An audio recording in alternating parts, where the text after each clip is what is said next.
Okay. And Okay.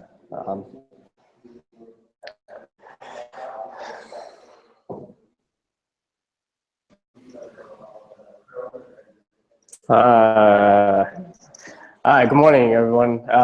First period. My name is Paolo Villacarlos, and I'm an art director at a e-commerce company here in San Francisco. What is an art director? Well, I didn't actually know that when I started working, but an art director is kind of like a designer. And, a designer is kind of like an artist, but, you do artistic things for the purpose of or selling something. So that's what I do.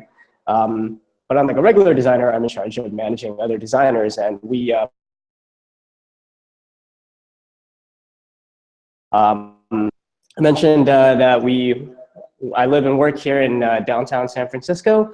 Have been living here for the past 2 years, and I've worked in San Francisco for the past 3 years. I went to UC Berkeley, where I got a degree in media studies, which, when I got to UC Berkeley, that's not necessarily a major that I knew existed either. It was something that I kind of discovered because the class that had some stuff that I thought was interesting, and learning about advertising, learning about commercials, learning about how TV shows were made. I thought that was interesting, so I studied media studies.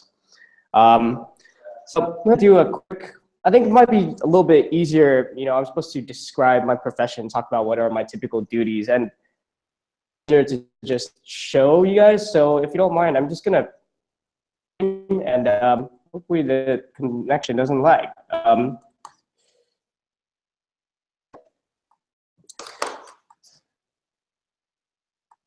Okay, so this is the website that we sell. I mentioned that we design, and what we do is we found that there's lots of different things on the internet that you can customize now.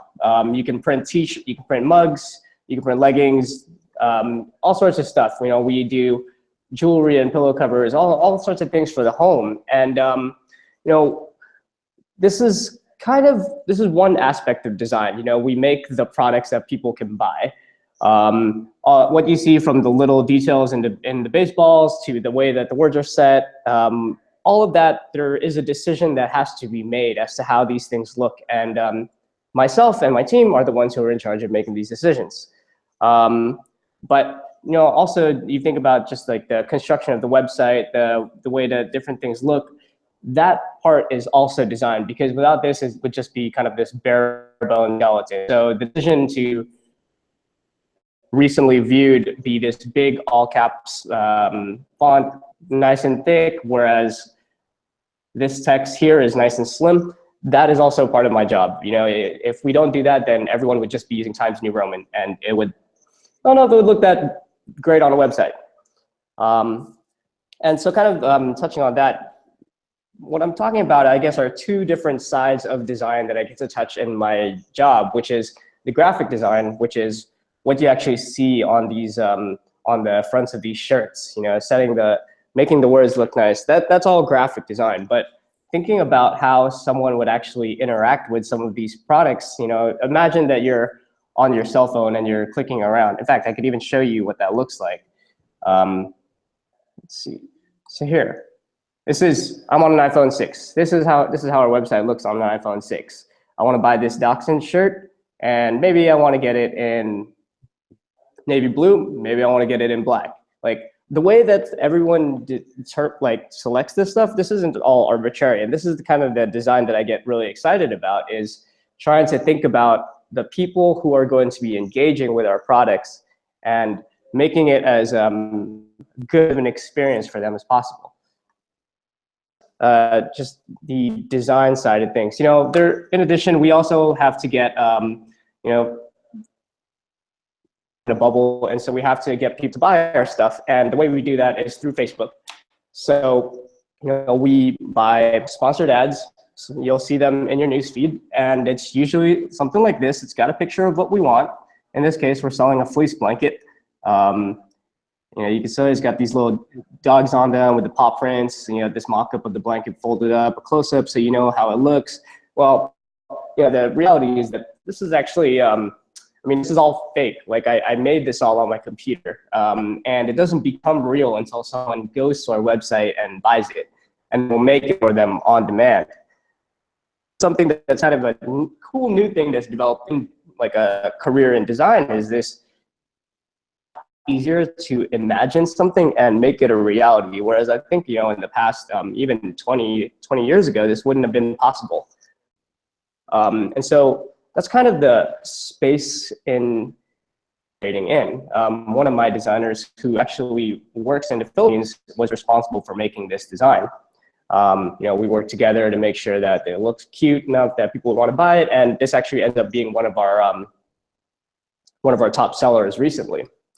Kind of being art director, but the other half of that is I'm in charge of operations as well, and there's a lot that goes into this. So I mentioned that, you know, you get to make the site look great, you get to really talk about like this experience, but the other half of that is, you know, we have a catalog of thousands of products, and in order to get those products, you know, onto our website, like we could either just sit there and create 1,000 products one at a time, but that's, you know, in my company there are 7 of us, and it just wouldn't. It's not a good use of time. Like I'd be sitting here all day just clicking buttons if I had to do this. Manually.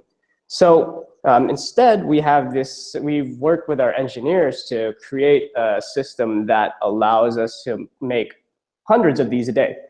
But in order to do that, you know, we have to have, you know, attention to detail to make sure that all of the work, all of the files, all these images, all this text that you see here, all this text that you see here, all the information about what the price is, all of this is handled by a computer, but computers are not actually that smart.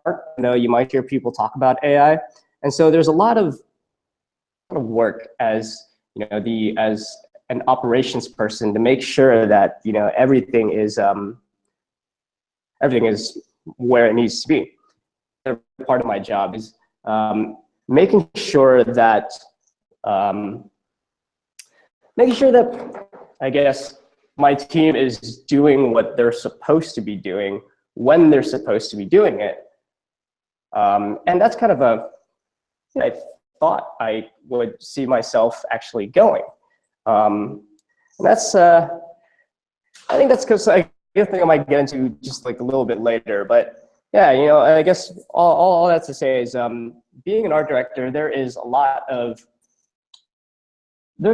different kinds of responsibilities, especially when you have a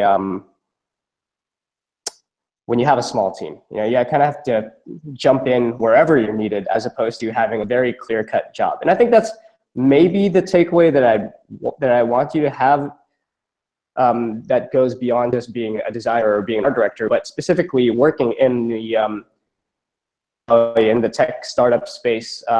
This is one of those places where it doesn't matter as much where what your background is, or you know, where you went to school. But what I think what really matters more is being able to accomplishments and talk about the way that you tackle problems. And I think this is the thing that is actually more valuable. So this is the kind of thing where I really enjoy being, because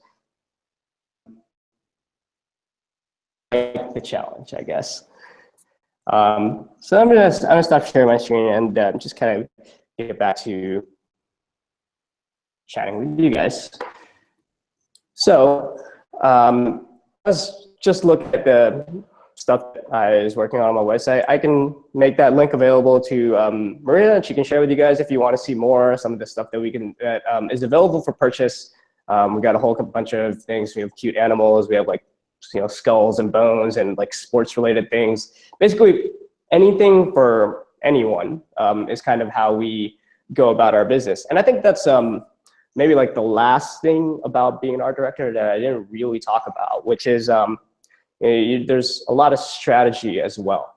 Being in such a small team, you know, you have to answer this basic question of, you know, what are people buying? Because if you know the answer to what people are buying, then you can make it available for them to sell, and you'll be in a good business. Nobody wants to be in a business where there is no money coming in. And how do we figure that out?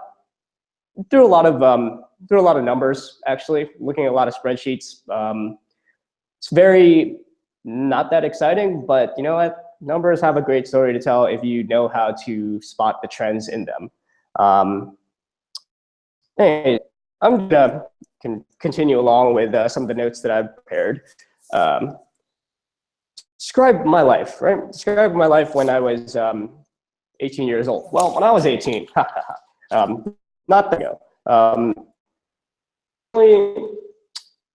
The overall theme was that to me, like, the world is ending. Well, it's not actually that bad. So, you know, like, tell you one story. It's like the last semester of my senior year in high school, just about to graduate, just after Christmas, around Christmas time, and I coming home late on a weeknight. I think it was a Thursday. It had just rained. I was late for curfew, and I was in such a hurry to get home because I didn't want to get in trouble. And my car hydroplaned. Basically, I went too fast in a little zigzaggy thing, and the wheels let go of the road. Totaled. I was okay, but I ended up not having a car for basically the rest of my senior year, which was horrible, horrible, horrible. My girlfriend at the time thought it was like the worst thing ever because then we wouldn't be able to go anywhere. That, like, driving not even my car, another car, a couple like months later, I got another speeding ticket. And one day, I also got my acceptance letter to UC Berkeley, which was right around. But then, of course, you know, you can't just get into Berkeley because I spent a lot of time my senior year kind of having senioritis, not passing my physics class, which was enough to jeopardize my my attendance to Berkeley. And I mean, it was pretty scary, actually. I got pretty concerned, so I basically just had to summer class during the summer after high school, which was, you know, not how I imagined spending that summer in between high school and college, but only like 10 weeks, and I end up getting to go to UC Berkeley, the great college that I graduated from. That girlfriend who got mad at me for wrecking my car, well, you know, I realized in Berkeley that I didn't really want to be with her that much anymore. And, you know, I think that probably was, it freed me up to go on and think about bigger and better things. So I guess all that's to say is, like, I had this slew of unfortunate events that happened at the end of the year 18. And it always seemed like the sky was falling and the world was working against me. But in the end, I actually ended up in a place because of all that. And then, you know, fast forward 2 years when I'm 20 years old. I'm in the middle of college, and I guess things were changing. You know, I had a lot of freedom. I was away from home, and had a little bit of budget. I was having fun. But I think the thing that I walked away from that was that fun comes at a cost. So one thing is the first 2 years, I basically had the mentality of, ooh, I'm in college, I'm set, I'm good. And I wish that I had an older sibling or even like a cousin or someone who had gone to college and told me, like, hey man, this isn't, you still got to pick a major. You have to think about what you're going to do after college. I know it's not like stuff anybody who is just newly in college wants to think about, but it's only really in retrospect that I fully appreciate that if I had spent those first 2 years thinking a little bit more about where I want to be afterwards, I would be much better situated to, so, you know, media studies, I had that chosen a major, but that's kind of something that I sort of fell into because of the limited choices that I had at the time because of the decisions that I made during those first 2 years. In the business school, I had decided to plan ahead, but it didn't really work out. I got a job, paid for extracurriculars, and, you know, college 20s was great. I made some of the best friends of my life. You know, fun comes at a cost. 25 years, 5 years. I mean, I guess by this point, I'm maybe three and a half years out of college. And like I said, I'm living in San Francisco, downtown, in a studio, mind you, which is really, really small, maybe like 300 square feet, really small. Let's see. That span of time, I'd grown. I've been, like I mentioned, I'm an art director, and I've been an art director for a year already. So, in the time since college, 23 years, I was a time designer at a PR firm, and then after that, I became a full-time designer.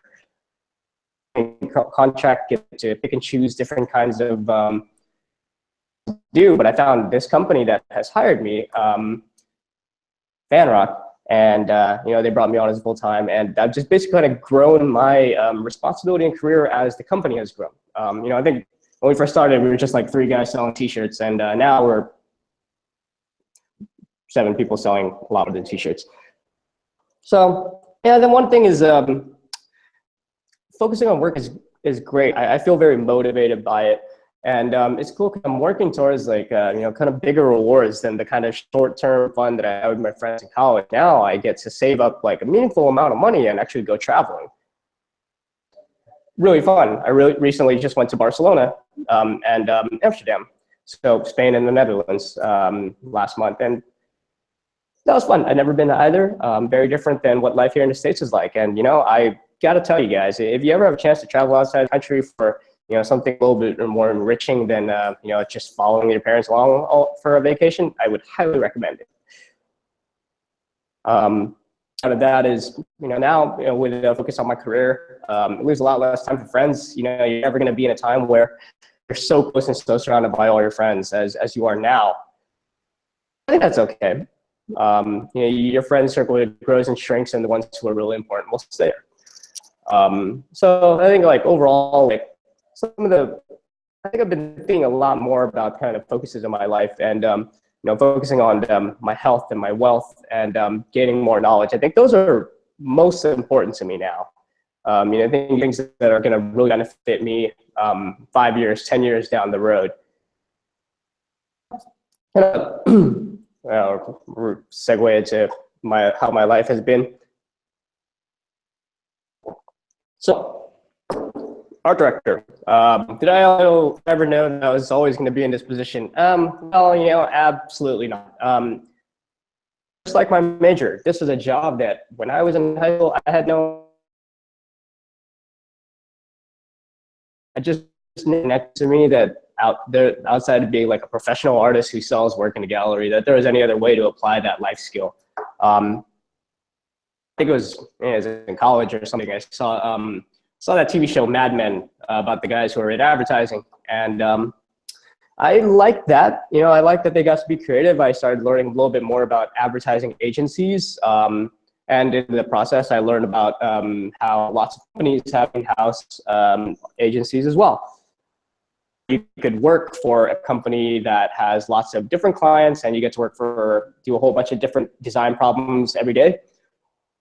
A company that I really like, say Nike, for example, and you could just work on Nike designs all day. That would be cool. You just have to find the right company that you want to work in-house for. Career positions in the future. This is kind of this big. I don't know. It's unclear where my career will develop. I have multiple. I think it's still early. I could continue working with this company, working in-house. I could move on to a bigger company, doing similar design, art direction stuff. There's pros and cons to each, of course. I mean, in a small company, I have a lot more to what I can do. My boss, well, since there's only 7 of us, I mean, he has to listen to what I have to say. But if I was in a larger company, it might be a lot harder to steer my destiny, if you were. Another option would be to move into an advertising agency, but I'm not sure that that's really for me. Seems like, you have to work long hours. Like I work probably like 40, 50 hours a week. We work closer to 80. That's a lot of time. I don't know if you guys know, 80 hours a week is a lot of time to be doing something. Working small startup, and I've learned a lot over the past 3 years. So another option would be to start my own company. I don't know what that would be. I feel like it would probably be some kind of a clothing apparel company, maybe around my interests as opposed to trying to make anything and everything.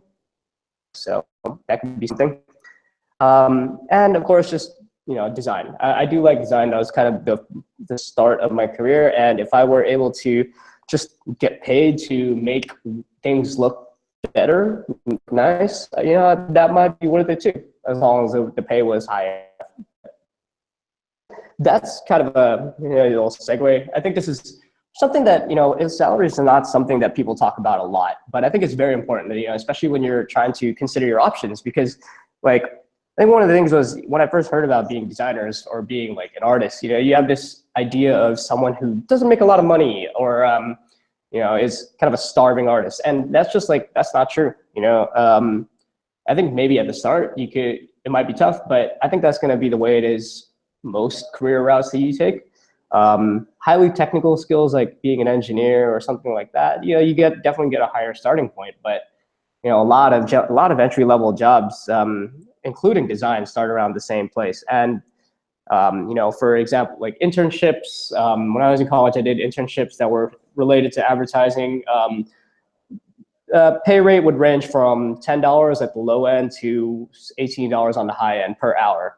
And this is doing something where you're working like maybe 3 to 5 hours a week. So it's a nice little way to make like some extra money on the side when you're in college. And then first out of college, I had I was working part-time gigs. I was able to get like something that was in the range of $22 an hour. I think it was like $25 an hour when I started working at this company. And now I'm let's see. I have to check my math on this. I can't remember if it's right. I'm not used to doing it by hand anymore. But I think I make $44 an hour. If you think math it out, it's closer to like $84,000 a year plus bonus. In a tech startup, you typically get like between 15 to 20% of your salary from bonus, which is good and bad because if your company does really well, then everybody's good. But if your company is going through a rough patch, like we are right now, then it's stressful. I mean, you want things to work, and this is where it really helps to have that kind of strategic problem-solving mindset, because when things are not going well, you have to think about what can I do? What is in my power to alter the course of this ship and like turn our business around? And in a team of 7 people, you have a lot of ability to change that, which is one of the things I really like. See, this is I'm an art director, but like my first job, I was like one of the summer counselors at a camp. Just basically babysit the kids, run around, play with them, make sure they don't hurt themselves. But that was cool because I didn't realize at the time, but you get a 401k when you do those things, and it doesn't seem like much when your paycheck is like 120, 130 bucks or whatever. But if you like put a little bit of that money away into your 401k when you're in high school, or this is good practice anytime, like when you're talking about personal finance savings, even like putting 5 to 10% of your paycheck, regardless of how much that paycheck or how little that paycheck is going to really help you out in the future. So like I totally forgot about the 401 money that I set away, and I think it just kept growing. I mean, I don't know if you guys are familiar with the concept of 401, but it's basically money that you just tuck away with the help of your work, and it just multiplies magically. I don't really understand how financial institutions work, but if that's something that you're interested in, just like making money multiply without doing anything, then 401 is the way to go. So I think, oh man, time is getting away from me. I am going to start wrapping this up. Let's see, tips, general advice, tips for succeeding in high school, tips for getting a job. Well, okay, I got thoughts on both of those. High school, and I think more so like tips on learning. I think like what I've found is that learning is really difficult because it's such a broad idea. You start the year and there's this big textbook and you got to cram all that stuff in your head. And what really helps is to kind of break down the very complex mountain of knowledge that you have to consume into really bite-sized pieces. I've figured this out a little bit through personal experience and a lot through consuming content on the internet. Because you think about the stuff that when you're scrolling, what is it that actually like gets your attention? It's like the stuff that's short and like short, digestible. 10 reasons why, blah, blah, blah, blah, blah. 10 study tips to help you get better grades. I mean, you'd probably click that. I'd probably click that. And like the thing that really helps to make things digestible is like when you just have like a lot of content. For example, learning chemistry. There's going to be a lot of vocabulary words, and if you can just figure out which are the most important ones, you don't have to learn everything. You just have to learn the most important stuff, like the key things. And like basically organizing all the information into meaningful groups. You can do this with flashcards. You can do this by writing things out. But like just trying to have a system with which you approach your problems. Yeah, I think that works. Oh, and the other thing that I think is for succeeding in high school is think about something that you want to be good at. So I think Maria mentioned what year you guys were, but anyways, this doesn't, regardless of what year you are, this still applies. I think in high school, you will probably have the most free time that you will ever have in your life. And it seems like, I mean, you start the day at 8 o'clock and you go till, I don't know, maybe 2:33. Seems like so long, and by the time you get home, you're tired, you don't want to do anything. But like from 3 o'clock until basically whatever time you go to bed, I mean, I don't know if you guys like me, but I usually end up scrolling until like 11 o'clock, midnight.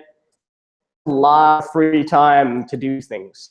That's like, even if you just took 1 hour of your afternoon to getting better at doing something. Maybe you wanted to learn how to solve a Rubik's Cube, or you want to learn how to juggle things, or maybe you want to be good at like, you know, at speaking another language. This is time, because once you're in college, the free time seems to just get less and less. You have less time in college because you're reading so much, and when you're working, you have even less free time.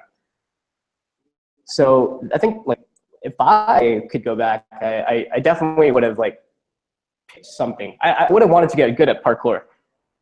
I saw it on YouTube and everyone was doing it, and I was like, oh, those guys look awesome. I could probably do that, but you know what? I just never really set aside time to do it. And now, I don't know. I mean, maybe I could do it, but I feel like I have a lot more to lose. I can't just be jumping off buildings at this age, man. And then on the flip side, outside of academics, tips for getting a job. I think it's kind of weird to think about getting a job, especially in high school. Like I did go out seeking a job. I went to Forever 21 and I did this interview. It was like this weird group interview thing, and I actually thought I did pretty good. And they gave me a call and they said, "Oh, hey, Paolo, you were great. Can you come back in for another interview?" And then I said, "Sure, when?" And they said, "It's Wednesday at 1 o'clock." And then I said, "Oh no, you know what? I can't do that. I got school." But I think that I probably could have just like, if I had prioritized, I could have gotten that job. And I think the nice thing about that was that I had the freedom to say no. Time of my life where I didn't need the job. You know, it would be like this nice to have thing. Sure, who doesn't want to have a little extra money to go out on dates, you know, maybe. But I think just like this idea of job seeking when it's the wall, if you can, is the better time to do it. So I have some friends now who are, you know, they're maybe 3 years into their current job, and they're starting to think about moving around, and you know, they always talk about it, but they never do it. And my advice to them is always like, you don't need it. It'll be a lot less stressful when you're, you know, when your livelihood, when your rent is not dependent upon you being able to hustle yourself into work. I already mentioned that 401k stuff, but I can't underscore that enough. I mean, basically retirement investment, right? By planning ahead, your money will multiply. And I think like the last thing is, I've always been talking to you guys in context, oh, I'm a graphic designer, I'm an art director, but I mean, I'm not always going to be a graphic designer or an art director. Maybe I will and maybe I won't, but the job that you have is not your identity. You know, it's just one piece of who you are, which is why I wanted to come back to that. You know, important to find a skill or an interest or something and cultivate it, because the things that get you really excited and that you'd be willing to do in your free time are going to make you a much more interesting person to talk to at parties or whatever than what your job is. 'Cause, I mean, to be honest, I mean, you might think that your job is like the coolest thing on earth. I don't know if my job is the coolest thing on earth. I mean, I've talked about it for half an hour straight, basically, but I don't think that there are a lot of other people who really would like to hear me talk about my work, especially at a party. I might just kind of be like, oh, tell me more, please. And really, they're just like trying to find the next person to talk to. So this is, work is important, but it's not the most important thing to creating your identity. So I think that's all the notes that I had. I hope that answers some of the questions that you guys have and gives you a better sense of what it means to be an art director. Kind of glossed over some of those things. So if there's any questions, I think we have some time. Don't we, Maria? Okay, so I'm going to go ahead and find out what questions they have.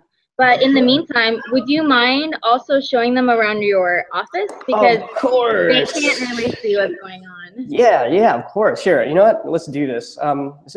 Is it better to do it like self? I'll just do it self. I'm holding a laptop, by the way, so it's kind of weird to do it selfie style, but I'll do it. So you guys just came from a conference room, which opens up into the mall. It's still pretty early. There's not a lot of people here yet, but typically this would be, all these desks would be full of people. All these desks behind me would be full of people. We have a rock wall in the building. It's, I don't know. I mean, if you just want to do something that's different, get your bones moving. We're actually located inside of a shopping mall. So it's there's just, you can't tell, but there's no windows here, so there's no natural sunlight. So simulating the outdoors through the rock wall, through this little grass lawn in the middle of you can like play bocce ball or whatever, just sit. Some people, it's a dog-friendly office, and some people bring their dogs, and sometimes the dogs think that the grass is real grass. So you gotta watch out for that. I typically keep my shoes on and don't sit on it, but some people do. That's up to them. So again, more of the office, and then this way is the kitchen. A bunch of kind of community-style desks. Typically, this is where people will go have their lunches. Not unlike a cafeteria, I suppose. Let's continue along. I'll show you the thing that I really love about this office. Kitchen. This is espresso machine. I had 2 espressos while talking to you guys, and it's great. Get you up early. Free coffee, yeah, who doesn't like that? So this room, sorry, I'll back it up. This room, not only does it have a cool map of the world, but it also has these little rooms, these little nooks, where you could just chill, you can sleep. It's big enough that a full grown man can lie down inside of it. It's pretty awesome. Actually, probably gonna take a nap later, maybe around 2 or 3 o'clock. It's just important to get a power nap, recharge a little bit. Yeah, so that is the tour of the place. Yeah, this is my office. I'm gonna cut it short because people are starting to trickle in, and work days are not around here typically, and I don't want to bother. It's a co-working space, you don't want to be that noisy neighbor who's having such a loud party at 3 a.m. Whew.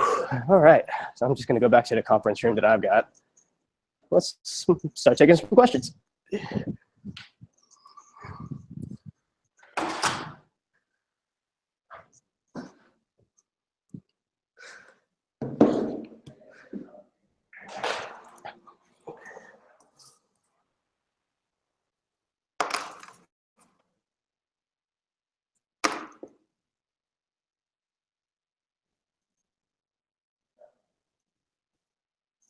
So I have 2 questions.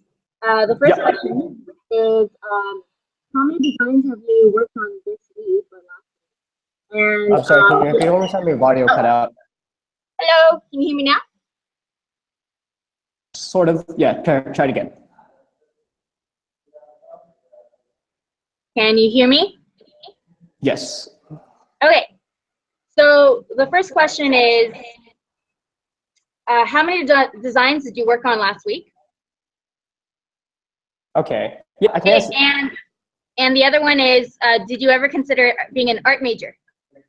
Yes, I can answer both of those. So on the first one, I guess it's sort of a tricky question. How many designs have I worked on? I have not created any of the actual designs myself this week. And that is from the perspective of the shirts, right? I haven't designed any of the shirts. Right now, the purpose of the art director is that I just like decide what the content is, I decide who the audience is for, and then I have my minions go do the work. But if you want to know how many designs my minions have done this week, up to maybe like 60 or 70 for the week. But no, wait, that's not true. That's because that's counting the stuff that came in from Friday. We start just on the things that have started this week, probably closer to 20. There's always some trickle back and forth. The things that I end up designing now are more systematic. So I mentioned fulfillment, right? Every time that you want to make like leggings or something, there's I don't know how many of you guys are familiar with how leggings are made, but they're basically just like fabric that are stitched together, and there's like they have to make it every single time basically, and they're like to print that out. They have this. I don't want to get, you guys don't want to know that stuff. It's complicated though, and someone's got to take care of the system that makes that possible. So that's what I've been working on this week. Second question, art major. I had considered it, but not very seriously. And the reason is not because I didn't see myself doing art as a field of study. I actually took some art classes while I was at Berkeley. The challenge was that the offering at UC Berkeley for art was very limited. It's a school that's known for its engineering programs, for its business schools, and I think probably some would say for their science programs as well, like pre-health, getting people ready to apply to medical school. So it's heavy in more the fields of study. The art department is very small there. If I had I might have considered going to like a school that had a much better art program. I like since graduating, I've heard about all these great designers. I went to the Rhode Island's is it Institute or School of Design, and Rhode Island School of Design, I think is what it is. And a lot of the designers who are working out of New York City and making really good stuff. Apparently, a lot of them went there. Coincidence? Maybe. Who knows? But end goal, or at least kind of the kind of work that I want to be doing, I might have picked a different school, but I don't regret going to Berkeley. Otherwise, I never would have met Maria, and I wouldn't be talking to you guys. So that's cool. That's kind of nice. Any other questions? I'll have another coffee. Is your job sort of like, what do you mean?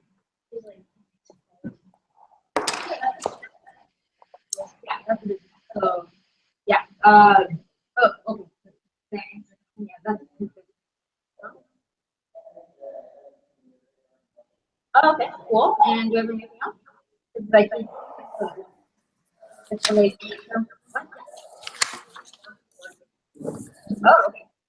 okay. Two questions. Can you hear me? I can. Awesome. So the first question is, what other careers would you have considered besides this art director position? And the other one is, what made you choose to live in San Francisco? Okay. I will go in reverse order. I chose to live in San Francisco mostly because the job is in San Francisco. I used to live in the East Bay, which is like 30 minutes north of San Francisco.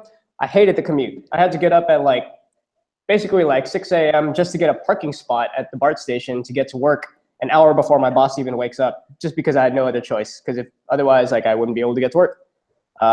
So living in San Francisco is great in that it only takes me 15 to 20 minutes to get to the office now.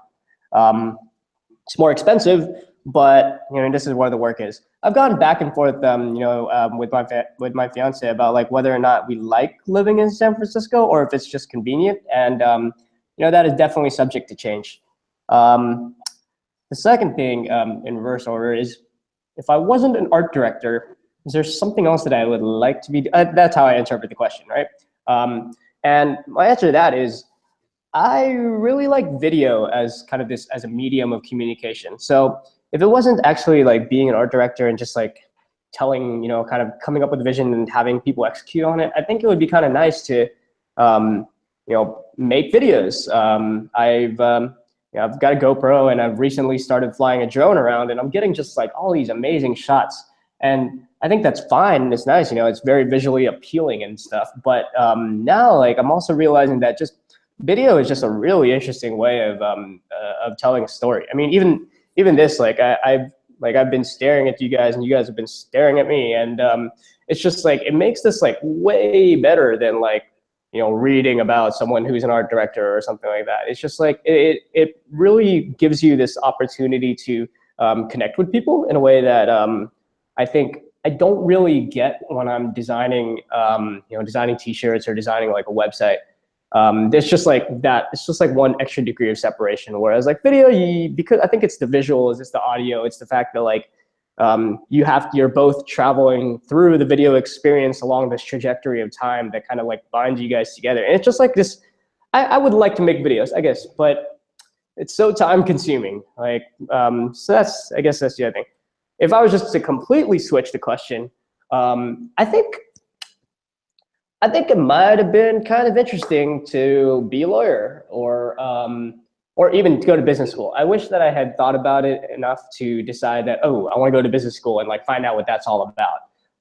I think probably could have been, from just judging from my performance in a small startup environment, I think I probably could have been all right at business. Yeah, so that might be something. Or, be nice to be a travel blogger, professional travel blogger who just goes around the world and, writes about their experiences and takes cool Instagram pictures and gets paid for it. And by the way, I can just give a shout out to whatever airline gave me awesome trip or blah, blah, blah. That'd be pretty nice. Yeah. Cool. Anything else?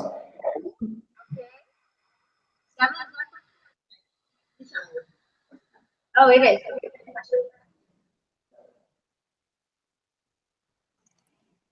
Oh, getting a job. I think he gave those, but if you did miss that part, go ahead and ask your neighbors for that answer, okay?